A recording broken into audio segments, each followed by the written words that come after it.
Hi there, Mr. K here, doing another instructional video for the Santa Ana Unified School District Honor Orchestra. This video is going to be over Night Shift by Richard Meyer and the viola part. So I'll play it straight down and then I'll go back and do chunks for practicing purposes.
Okay, so first of all, there's a lot of fingerings and things placed into your music to give you a better idea of how to approach the shifts and everything else. With the shifts, I would highly encourage you to look back at one of the earlier videos with the shifting exercises, so that way you can practice going in and out of third position. The nice thing about this piece is everybody gets a chance to play the melody, including the viola. So the viola often plays the inner parts and sometimes doesn't always get the melody and doesn't get a chance to shine. But Mr. Meyer does an excellent job of sharing the melody amongst all the instruments. So it's your job to know when you have the melody and when you have accompaniment. And when you have accompaniment, you have to play a little bit softer so that everyone else can be heard.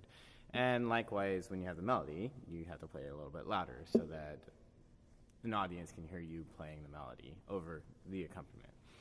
So some things to worry about or to look out for would be like high twos, high threes, especially on the G string. So because we're in the key of D major, we have to play those C sharps nice and high. We can't play C naturals. We gotta get those third fingers nice and high. So if we have C sharps, stretch those. But then be aware that if you're going to the D string, your third finger needs to come back down. So make sure that you're not playing G sharps, but G naturals. So pull that third finger back down. So in that first line,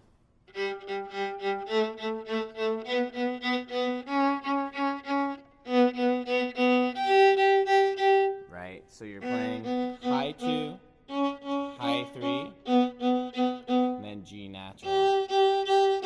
So that third finger has to be really close, right? So be very careful. And if you notice, when I play, I don't lift that B, I keep it down the entire time, right? So then know that when you do the pizzicato, it's only piano, so practically just a touch. You don't really need to, because we want to hear the dynamic changes. That makes the music way more important or more interesting to listen to. Measure 6.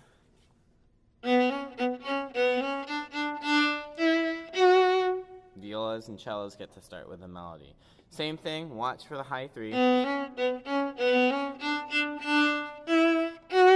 Make sure we're doing a very good, it's more than détaché bow stroke, it's more like a martelet, where it's like a hammer stroke, where you have to stop the bow on the string.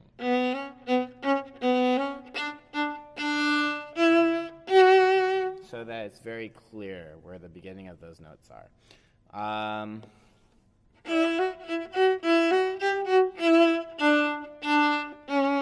This slur 2, separate 2, notice that I'm using very good bow division. When I do my slur, I get all the way to the tip, and then as I do the 2 separate eighth notes, that is short and at the tip.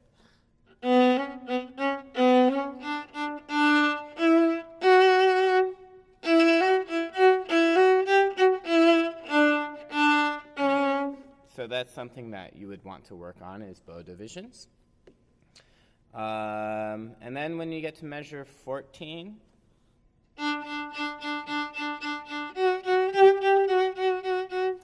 it's fun to play, but it is not the tune, right? It's once you put it together with the entire orchestra, everyone's playing this kind of fast eighth note passage. So you need to know when to bring out the important notes. So obviously these open Ds, not as important as. So try and bring out any time you change F, G, F, bring those out much more. So even though we're doing this crescendo, this is measure 13.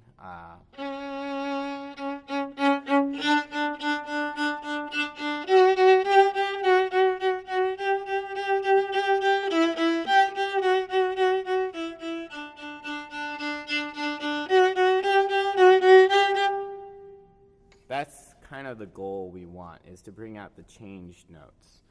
And then know that at measure 20, that everyone's taking turns playing the 4 eighth note theme. Ba-dum-bum-ba. So I believe it starts with cello bass, then it goes to first, then it's viola, then it's seconds or bass or somebody, and then we need to show that dynamic change at 22, much softer. So less bow, lighter weight, and you can even think about moving the contact point away from the bridge. And then once we get to 29, 28, 29, so we build this crescendo. Oops. Right? So it has to build up into that fortissimo, right? So just be careful that we're doing the dynamics. And then once you get to the 16th at measure 30, that's exciting. 1 E and a 2. So you got to push the 16ths and let it pop, right?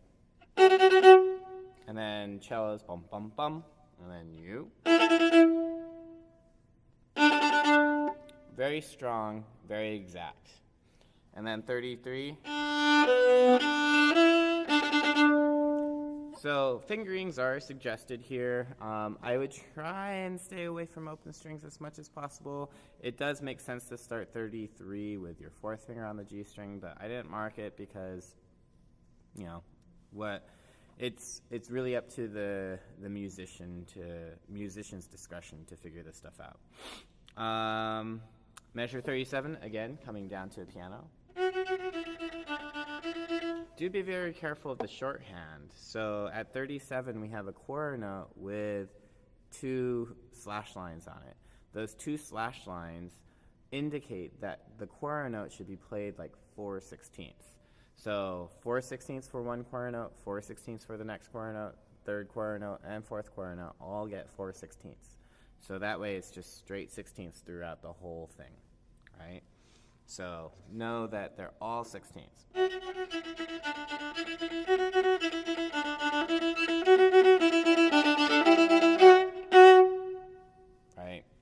pits.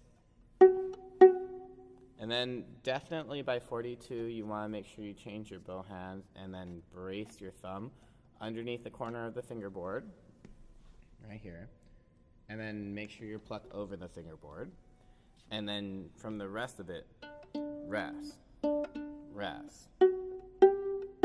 Half note, rest, rest,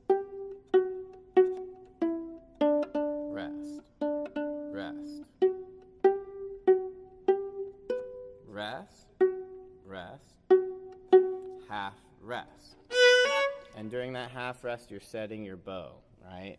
And then from measure 50 on, this is the theme that the cello started off with. It's what first violins have been playing with, and you will have to do at 50. It's the main theme. And you have to shift. So get really comfortable between first position and third position.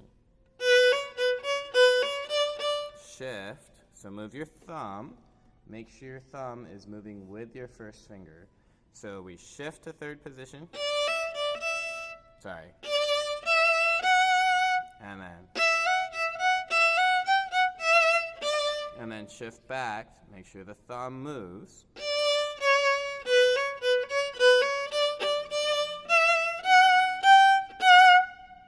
Right?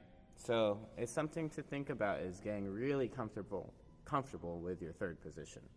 And then the rest of it just plays as is in first position. And really try and do more of those dynamics. And then the very end, you could just touch. Doesn't have to be extra loud, but just touch. So hopefully you found this video somewhat informative, somewhat helpful with your practice. Hopefully you can get on to Google Classroom, ask me any sort of questions, or any other teachers that might reply with some useful tips about your practice. So good luck and happy practicing.